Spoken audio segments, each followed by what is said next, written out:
BYU Offensive Coordinator Aaron Roderick says it's not a serious injury for Bear Bachmeier, and he expects him to play in the bowl game. We got that and a whole lot more ahead on a live edition of Locked On Cougars.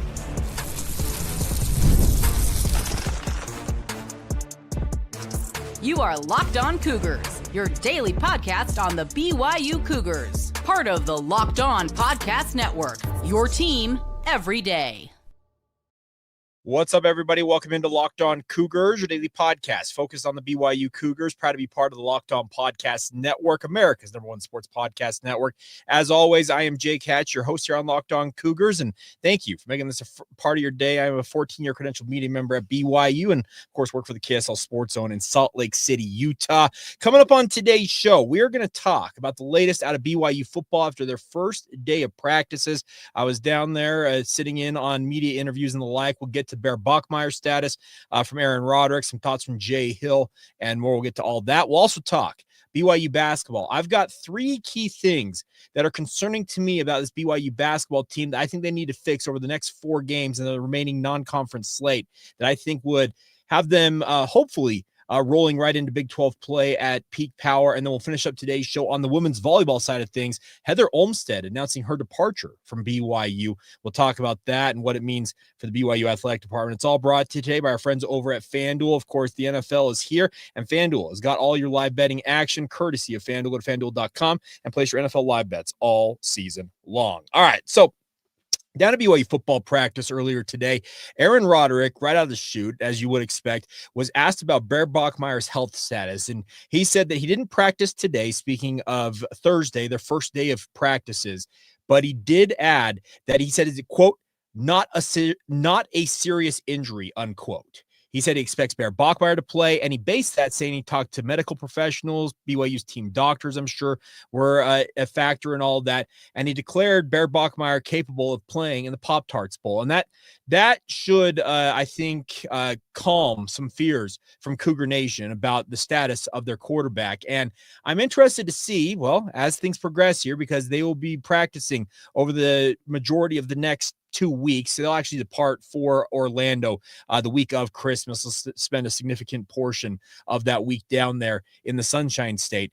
But I am interested to see in terms of like the reports and what we hear in the media of how Bear Bachmeier is progressing, because that's obviously, I think, of note because he's QB1 in Provo, Utah. That's the number one thing about that. And we'll see what happens with the situation at hand here in terms of if Bear is capable of playing, how effective is he? Is he going to be capable of being the Bear Bachmeier that we have all seen versus the clearly limited Bear Bachmeier we saw in that Big 12 championship game after he injured his leg in that contest? He looked significantly impaired in terms of his just ability to operate the offense that he had operated for the previous 12 games before that in that Big 12 championship game. So bear watching to see what happens in terms of his status moving forward. Now, the other topic that was interesting that was asked of Jay Hill, as BYU's defensive coordinator, was the question of opt-outs. And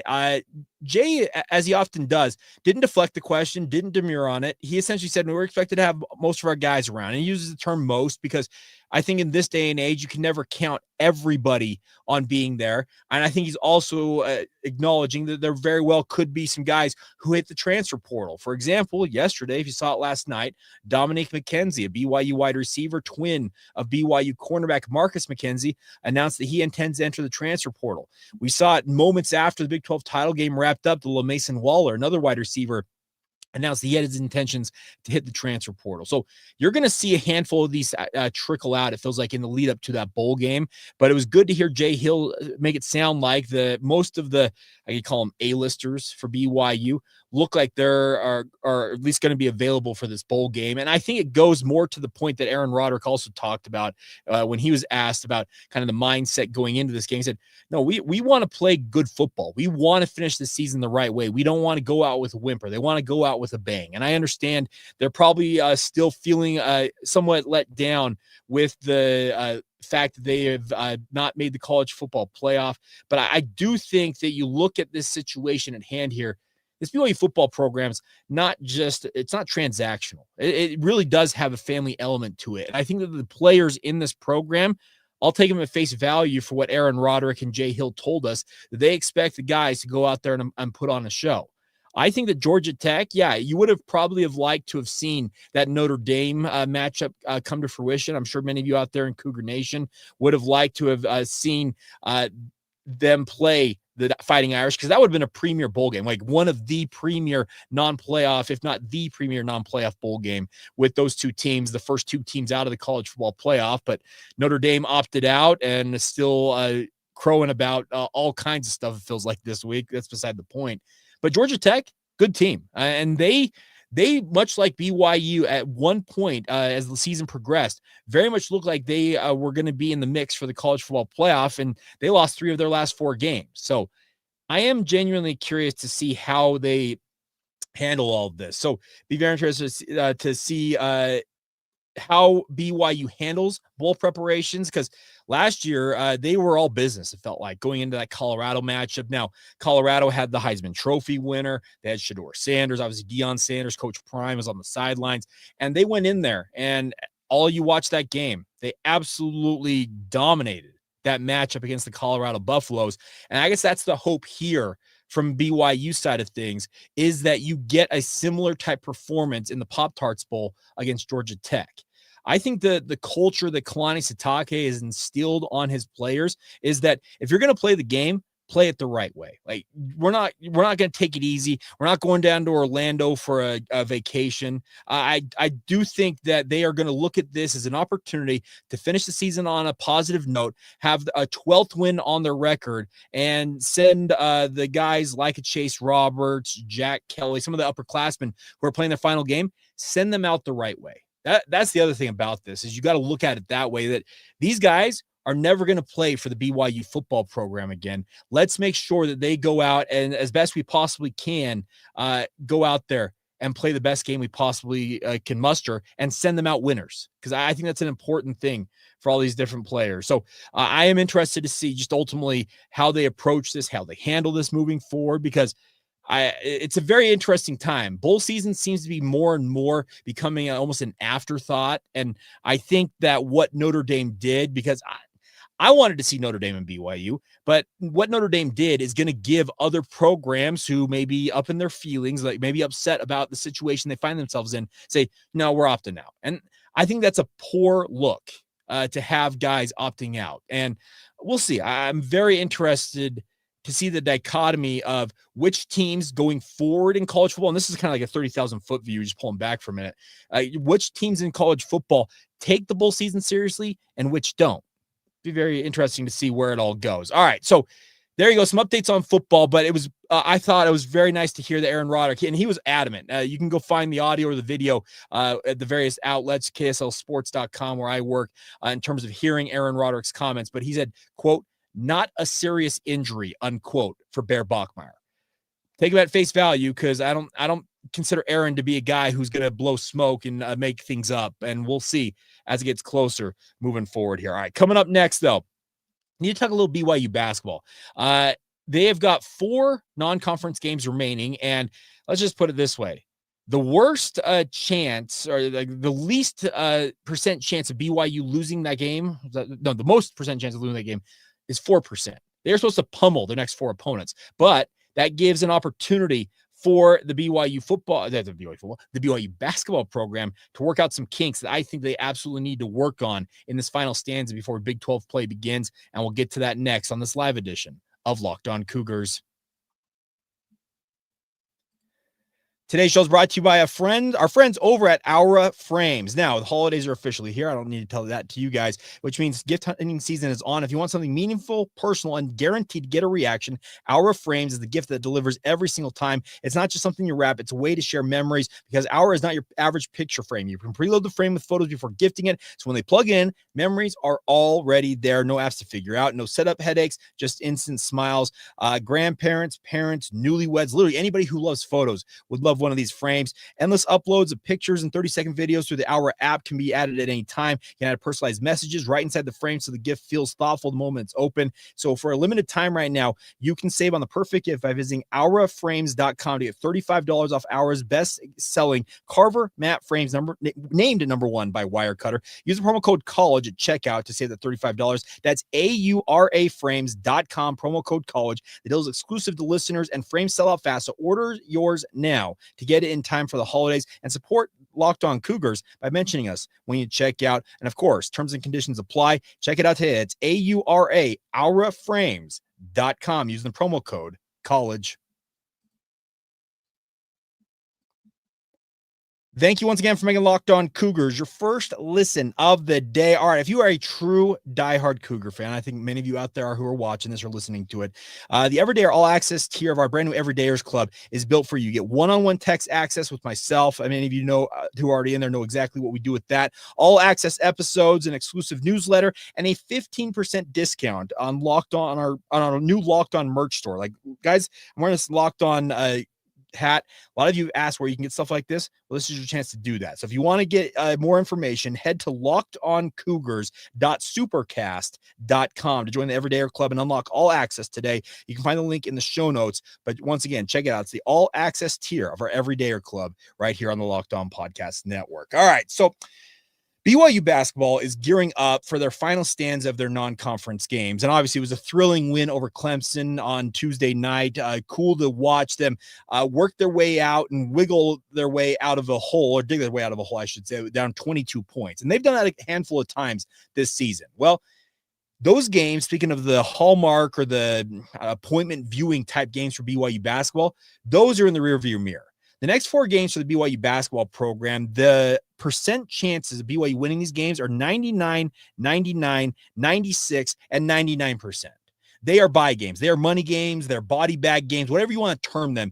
These are the games that you bring opponents in, and there are 3 things that I think BYU needs to work on most of all with those games to get their team overall tuned up and ready for Big 12 play. So let's get right to them. So number 1, I am very curious to see who Kevin Young is ultimately going to settle on as his core rotation of guys. And I obviously the Dawson Baker injury absolutely hurts BYU. There's just no if, and, or but about it. He is a bucket getter of the highest order and a guy who I really, really enjoyed watching play. And best wishes go out to him. He's now looks at recovery from a pretty devastating knee injury and hope he's back on the court in whatever fashion relatively soon. Him combined with Nate Pickens, well, that's thinned BYU's guard line in terms of their backups pretty significant, with both of them being lost for the season. Now, I didn't know this until I read it this morning, but Robbie McCombs from Vanquish the Foe, the whole thought was maybe that KJ Perry, obviously a JUCO standout who signed with BYU and is supposed to enroll next month, or actually later this month in theory, he was expected maybe to come in and be an option off the bench for BYU. Well, according to what Robbie is reporting, KJ's agent is saying that he is ineligible to play this season. He has to redshirt the full season, and then he'll finally be cleared to play next season. Well, that causes a problem, because now who do you look at in terms of your rotation pieces, especially on your guard line? That is what BYU has to discover here. Is it Dominic Diomande? Can other guys step up that are given opportunities to step into these roles that have been vacated due to injury or ineligibility in the case of KJ Perry? That's what you got to find here. You got to find your key rotations. Now, guys like Hadim Boop, it's awesome to have guys like that coming off the bench, but you got to have, most people's the common thought is 7 to 8 man rotation. Kevin Young last year, remember, he went as deep as 12 man rotations the entire year. I don't think it's going to get that deep this year. I think it's probably going to be more the traditional, maybe a 7 or 8 man rotation, but I want to see him get that as set as possible in these next 4 games ahead of Big 12 play beginning. And obviously you'll move guys in and out of the lineup as need be. That's what Kevin Young is there for. But I am interested to see where that rotation ultimately, what it turns into, because you got to find more than it seems like BYU's Big 5. And it's a good question here from M. Fleming asking, any word on Kozlowski? Mum's the word, honestly. I don't know the status of Brody Kozlowski because he is a sharpshooter and he's a guy who could be a nice threat off the bench, but he's been in street clothes the entire season. So I do not know what's going on with that. Mark Lynch, yes, losing Dawson Bacon hurt. Who steps up?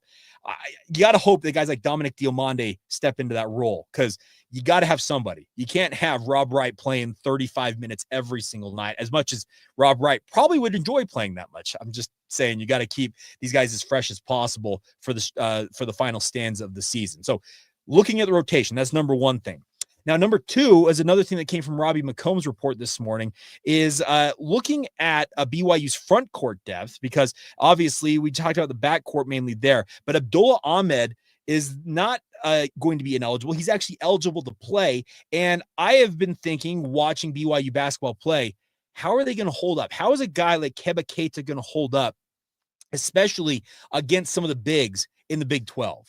We're talking, they have legit NBA type center length and athleticism at the center spots in the Big 12. And I'm not saying that Keba Keita is not capable. He's very capable. The question is, when he needs to go off the court, who do you replace him with? And that's where a guy like Abdullah Ahmed could come in and hopefully offer that. He's 6'10". He's a well put together athlete. He's already played professional basketball with the Westchester Knicks in the G League. If he's capable of playing, I'd put him out there and see what you got in these next. I know that Robbie said he wouldn't be eligible until the final 2 of these 4 games, but get him out there, see what you got with that, because I do think Hadim Boop is a great guy, like I said, to have as your rotation piece, but he's also not a backup center. Xavier Staten still looks a little green to me, so maybe it is Ahmed who ultimately is the guy that fills out that backup 5 role for BYU, and I think it'd be nice to have that in your back pocket, because if he's eligible and the way that things look with this Big 12, you're going to need as much depth as possible. And I would get him out there as soon as he's capable of being on the court due to NCAA regulations. I think it's when finals end, he can finally suit up. Get him out on the court as soon as possible and see what you got. I really do think you need to see what options, in this case, what that option looks like for Kevin Young. Now, the final thing I'm looking at for BYU as we look forward for basketball is I want to see if they can finally find a consistent shooting performance. We have seen BYU shoot the 3 at a high level this season. We've seen them shoot the 3 at a very low level and be downright ice cold, it feels like, from the field. And that doesn't go just for 3-pointers. It goes for the overall shooting prowess of this team. I just talked about how dangerous the Big 12 is this year. And you look at just how these rosters are constructed across the league. They feature athleticism. They feature length. They feature a guy, really incredible lineups. But the one thing that feels like BYU had always been able to kind of hang their hat on in previous iterations in the Big 12 was shooting being a key difference in games they have played. And Nate, good point. Good to see you, buddy. He points this out. BYU's -8 in the first half of the season, not counting the game against Holy Cross. That's a concern. You got to have some first half success. And I think that kind of goes to my point. You want to find a team that can shoot consistently. Because as I said, that was kind of the BYU. Go back to the Dave Rose era, going through the Mark Pope era, even Kevin Young's team last year. Remember, shooting was how BYU kind of differentiated itself. They may not have had the elite level athletes, and they've got some pretty elite level athletes this year. There's no doubt about that. But at some point, you're going to face a team that's going to prevent you from getting to the rim. And are you going to be able to kind of shoot your way in or out of that game? That's what I'm interested in seeing these next 4 games. It's a chance to throw some lineups on the court and see if they work. See what guys work together. I want to see a guy like Tyler Miras. I get a chance to go out there and do something and show that he can shoot the 3 like he did at Idaho last year, because he was a pretty prolific shooter, and that's what he was brought in for. Can we get a guy like that going? I did just say that, I think, D-Nuck. I did say Kevin Pope. Kevin Young, Mark Pope. By the way, Mark Pope, yeah, so there you go. So we'll see. I am interested to see where it all goes. And as Nate points out here, BYU's bench, 20 points in the last 5 games. That's 4 points from their bench players in the last 5 games on average. That's crazy. And Robert, you make a good point here. BYU's playing as a team. They are, but I'm telling you, this 4-game stretch feels like an opportunity to get this team operating at hopefully peak efficiency as you get ready for Big 12 play when you open it up at Kansas State later this month. So, okay, and that's a good point here from Mark Lynch. We'll give this final thought in here. If they start the Big 12 season with slow game starts, then I'll get concerned. I expect them to turn it on after January 1. I think that's what we all expect. I'm just wanted to make sure that we, from my vantage point, I want to see BYU use these 4 games to great effect, because these are games that you could roll out your backup 5 and it feels like still win these basketball games. No, use them and experiment a little bit, but also get the guys on the same page and have them rocking and rolling by the time January 1 rolls around. So there you go. Some thoughts on BYU basketball. All right, we'll finish up today's show. We don't typically venture far from the basketball and football conversations, but when a head coach departs BYU, that's headline news. And Heather Olmstead, who has been downright stellar, I think by all metrics, for the BYU women's volleyball program, announced her departure from BYU. What went into this? Who might be some of the options to replace her at on one of the teams that has been pretty dang consistent for the better part of multiple decades now. We'll talk about that next as we wrap up this edition of Locked On Cougars.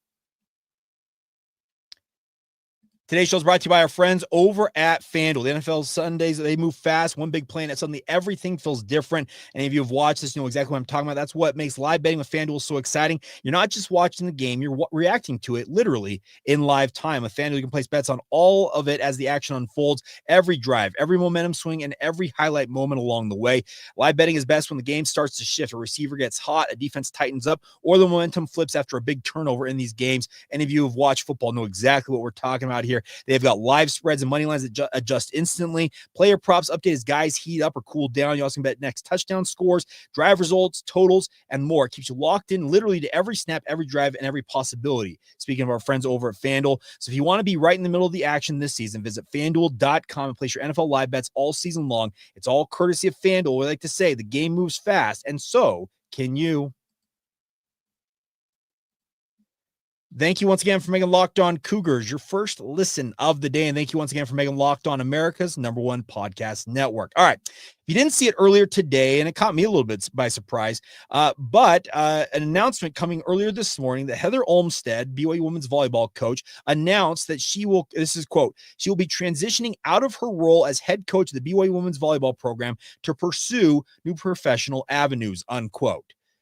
I will break that down for you guys into layman's terms. She is resigning from her position and moving on to other opportunities. Now, I don't profess to be a volleyball insider. You guys know that every day on this podcast, I kind of stick to the football and basketball side of things, but she has been a head coach and she has been uber successful at the helm of the BYU women's volleyball program. She was the fastest coach in Division I history to reach 200 wins. She has been absolutely lights out for the BYU women's volleyball program. And to see her leaving that post, it's a bit concerning.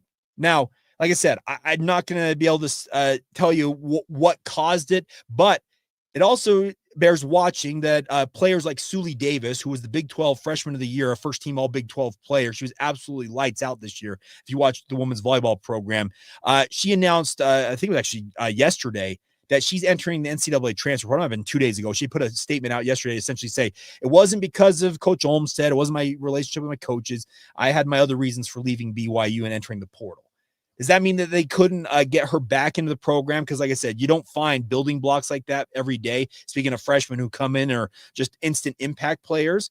No, but there is interesting dynamics at play here because she's not the only player who has entered the transfer portal. And a lot of that transfer portal action happened before today when Heather Olmstead announced her departure from the BYU women's volleyball program. And I am very curious to see what happens next with this program, because if you're of a certain age, and I'm old enough to remember Elaine Michaelis, remember she coached women's volleyball as well as women's basketball for years at BYU.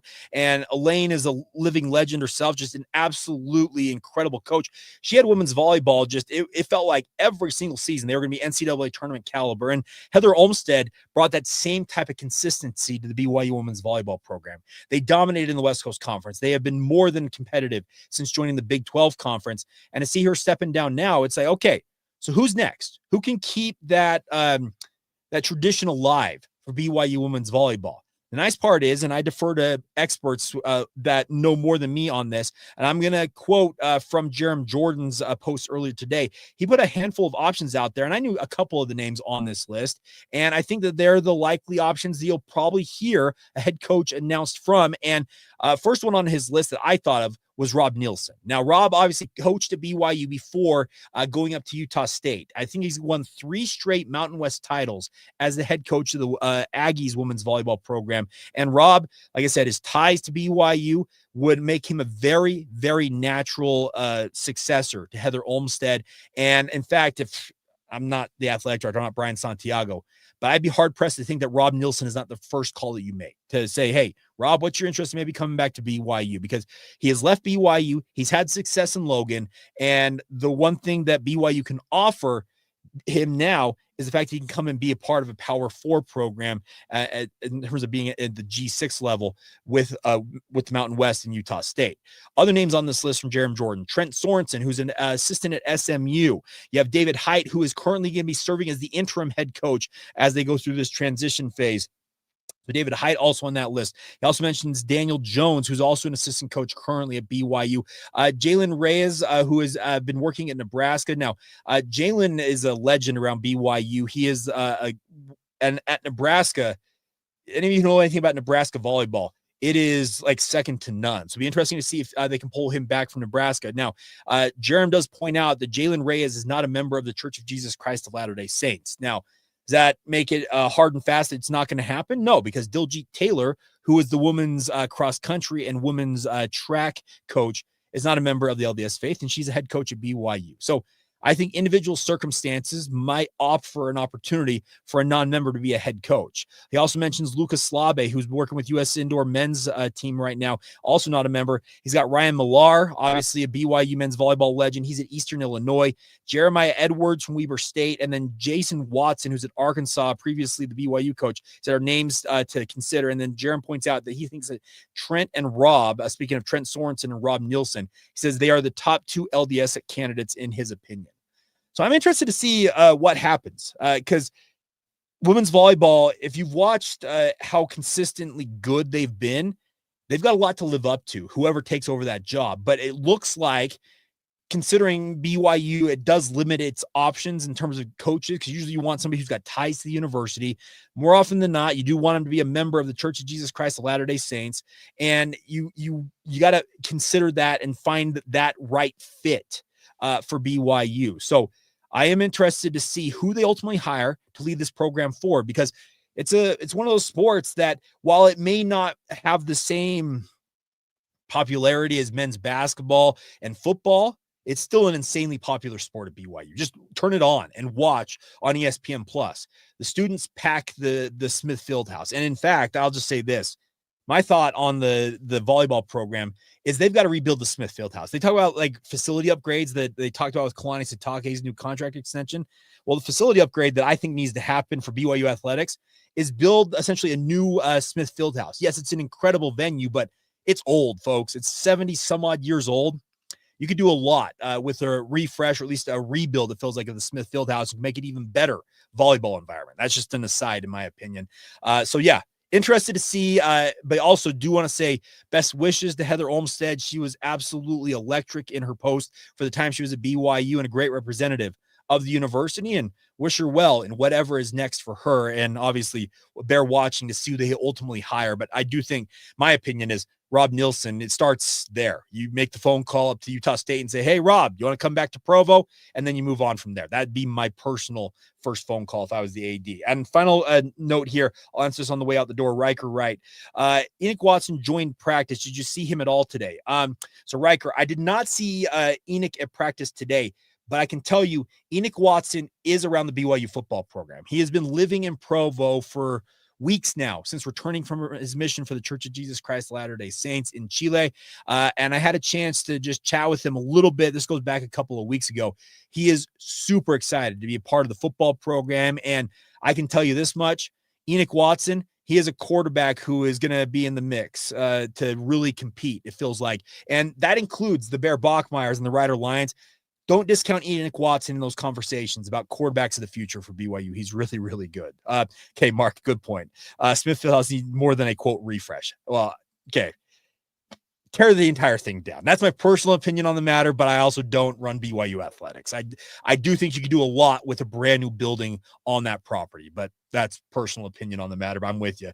More than a refresh is probably needed in that circumstance. All right, that's going to do it. As always, thank you for all of your support. You guys are absolutely awesome. Thanks for interacting with the show. I do want to remind you guys our Everydayer Club, lockedonpodcast.com/everydayer, where you can get more information on the Everydayer Club. But thank you once again for making Locked On Cougars your first listen today. Coming up tomorrow, talk a little more BYU football tomorrow. We'll also get you ready for BYU basketball in action this weekend. And make sure you subscribe and follow Locked On Cougars so you get all the latest episodes. And if Locked On Cougars, speaking of this show, made your Spotify Wrapped, many of you know what I'm talking about, prove it on social media to secure a free month of our brand new Everydayer Club. Yes, free.